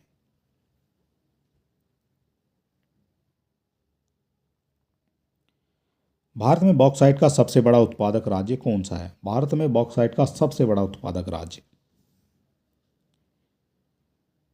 तो ये हो जाता है उड़ीसा। ये बॉक्साइट का सबसे बड़ा उत्पादक राज्य हो जाता है। ऑप्शन नंबर ए यहाँ पर आपका करेक्ट हो जाएगा। राष्ट्रीय गंगा नदी बेसिन प्राधिकरण की स्थापना की गई थी, ये कब की गई थी? राष्ट्रीय गंगा नदी बेसिन प्राधिकरण की स्थापना, तो ये जो स्थापना ये हो जाती है आपकी 20 फरवरी 2009 में। ऑप्शन नंबर सी यहाँ पर आपका करेक्ट हो जाएगा। विश्व वन्यजीव दिवस मनाया जाता है, विश्व वन्यजीव दिवस कब मनाया जाता है? तो ये मनाया जाता है 3 मार्च को। ठीक है, 3 मार्च को ये मनाया जाता है विश्व वन्यजीव दिवस। अगला क्वेश्चन है निम्नलिखित में से कौन सा सुमेलित नहीं है? कौन सा हो जाएगा जो सुमेलित नहीं है? तो वन्य जीव संरक्षण अधिनियम ये आ जाता है 1972 में, तो ये तो आपका करेक्ट हो जाएगा। जैविक विविधता अधिनियम ये आपका 2002 में आ जाता है। प्रोजेक्ट टाइगर ये आपका आ जाता है 1973 में। ठीक है, यहाँ 72 दिया गया तो ये गलत हो जाएगा। प्रोजेक्ट हाथी ये आपका 1992 में आ जाता है। आपसे पूछा गया कौन सा सुमेलित नहीं है, तो सी हो जाएगा, जो आपका सुमेलित यहाँ पर नहीं दिया गया है। पर्यावरणीय भूगोल के संदर्भ में निम्नलिखित में से कौन सा आर्द्रभूमि का प्राथमिक कार्य है? आर्द्रभूमि का प्राथमिक कार्य कौन सा है? तो आर्द्रभूमि का जो प्राथमिक कार्य है वो हो जाता है carbon sink. Option number A यहाँ पर आपका करेक्ट है। एक महत्वपूर्ण कार्बन सिंक के रूप में कार्य करके पर्यावरण भूगोल में महत्वपूर्ण भूमिका निभाता है। भारतीय गिद्ध कार्य योजना की समयावधि क्या है? गिद्ध कार्य योजना की समयावधि तो ये हो जाती है 2020 से 2025, 2020 से और 2025 तक जो है ये हो जाएगी भारतीय गिद्ध कार्य योजना की समयावधि। अगला क्वेश्चन हो जाएगा भारत के पश्चिमी घाट के संदर्भ में निम्नलिखित कथनों में से कौन से सही आपको बताना है कौन सा हो जाएगा पश्चिमी घाट के बारे में। तो यहाँ बात करेंगे पश्चिमी घाट, जिसे सह्याद्री पहाड़ी के नाम से भी जाना जाता है, वनस्पति और जीवों के संबंध और अद्वितीय संयोजन के लिए प्रसिद्ध है। तो ये तो आपका करेक्ट हो जाएगा। जो पश्चिमी घाट है वो काफ़ी फेमस माना जाता है और वहाँ पर जो है वनस्पतियाँ भी काफ़ी देखने को आपको मिल जाएंगी। इसे यूनेस्को विश्व धरोहर स्थल के रूप में मान्यता प्राप्त है, तो ये भी करेक्ट हो जाता है। इसको जो है विश्व धरोहर स्थल के रूप में मान्यता प्राप्त है। तो यहाँ तो दोनों आपके करेक्ट हो जाएंगे और दोनों करेक्ट दिए गए हैं आपके ऑप्शन नंबर सी में। एक और तो दोनों आपके करेक्ट हो जाएंगे। नदी के मीठ के संबंध में निम्नलिखित में से कौन से कथन सही है? नदी के मीठ के संबंध में निम्नलिखित में से कौन सा कथन सही है? तो सही आपसे पूछा गया नदी के मीठ होने के कारण ऑक्सबो झील का निर्माण होता है। ऑप्शन नंबर बी यहाँ पर आपका करेक्ट हो जाएगा। इसके कारण जो है ऑक्सबो झील का निर्माण होता है। ठीक है। और ये ऑक्सबो झील क्या होती है? तो एक नदी कुछ इस तरह से जब जाती है तो यहाँ जो है कभी कभी जो है वो इस तरह से ना जाके सीधी हो जाती है। तो ये जो एरिया बचता है ये आपकी झील जो बचेगी ये आपकी कही जाती है ऑक्सबो झील। ठीक है। इस तरह से ऑक्सबो झील यहाँ पर कहा जाएगा। निम्नलिखित में कौन सा बंदरगाह भारत के पूर्वी तट पर नहीं है? कौन सा बंदरगाह है जो भारत के पूर्वी तट पर नहीं है? तो एन्नौर जो है आपका पूर्वी तट पर स्थित हो जाएगा। पारादीप जो है ये भी पूर्वी तट पर हो जाएगा। तूतीकोरिन ये भी पूर्वी तट पर हो जाएगा। लेकिन वधावन जो है ये आपका पूर्वी तट पर देखने को आपको नहीं मिलेगा। वधावन कहाँ देखने को मिल जाएगा आपको? तो वधावन देखने को मिलेगा यहाँ पर ये महाराष्ट्र में। ठीक है। वधावन आपका महाराष्ट्र में हो जाता है, आपको याद रखना है। एन्नौर की बात की गई है तो एन्नौर आपका देखने को मिल जाएगा ये तमिलनाडु में। ठीक है। यहाँ पर एन्नौर हो जाता है। इसके बाद पारादीप जो है ये आपका उड़ीसा में देखने को मिलेगा। और एक बचता है आपका तूतीकोरिन। तो तूतीकोरिन भी आपका तमिलनाडु में देखने को आपको मिल जाएगा। और ये हो जाता है आज का हमारा लास्ट क्वेश्चन। निम्नलिखित में कौन सा युग्म नदी सहायक नदी से सही सुमेलित नहीं है? कौन सा हो जाएगा जो सही सुमेलित नहीं है? तो गोदावरी जो है मंजीरा से संबंधित हो जाती है। ठीक है। गोदावरी की जो है सहायक नदी हो जाती है मंजीरा। बात करेंगे कृष्णा की जो है पेगांगा नदी है, ये इसकी सहायक नदी नहीं है। ठीक है। तो आपसे पूछा गया कौन सा सही नहीं है, तो ऑप्शन नंबर बी जो है ये आपका सुमेलित नहीं है। महानदी की जो सहायक नदी है वो हसदेव हो जाती है और झेलम की हो जाती है किशनगंगा। उसी तरह से अगर कृष्णा की सहायक नदी की बात करेंगे तो इसमें आपकी तुंगभद्रा, घटप्रभा, भीमा, वेदवती, कोयना और मूसी, दूधगंगा ये सभी जो है कृष्णा की सहायक नदी हो जाएंगी। आपसे पूछा गया कौन सा सुमेलित नहीं है, तो ऑप्शन नंबर बी हो जाएगा जो आपका यहाँ पर सुमेलित नहीं है। और चलिए दोस्तों, आज का जो हमारा वीडियो है ये समाप्त होता है। इसमें टोटल 150 क्वेश्चन हमने आपको करा दिए हैं और ये प्रैक्टिस सेट नंबर था 20। वीडियो आपको कैसा लगा ये आप हमें लिख सकते हैं कमेंट बॉक्स में। और वीडियो अगर आपको अच्छा लगता तो आप हमारे चैनल को सब्सक्राइब भी कर सकते हैं। और चलिए दोस्तों, मिलते हैं नेक्स्ट वीडियो में एक नए प्रैक्टिस सेट के साथ। तब तक के लिए नमस्कार, जय हिंद।